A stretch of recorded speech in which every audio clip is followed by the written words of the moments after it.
starting a new chapter in the channel here. We have a new project bike coming our way. My buddy's delivering it here in a few minutes.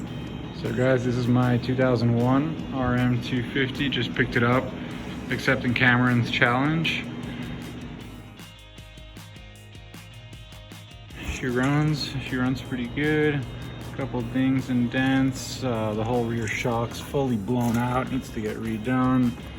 Mud cover's destroyed, plastics are all destroyed, levers destroyed, foot pegs are destroyed, barely even hanging on there by a some sort of gimmicky thing.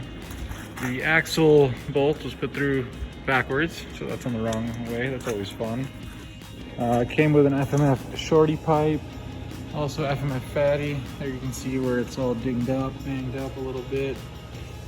Besides that, and a couple of other little things.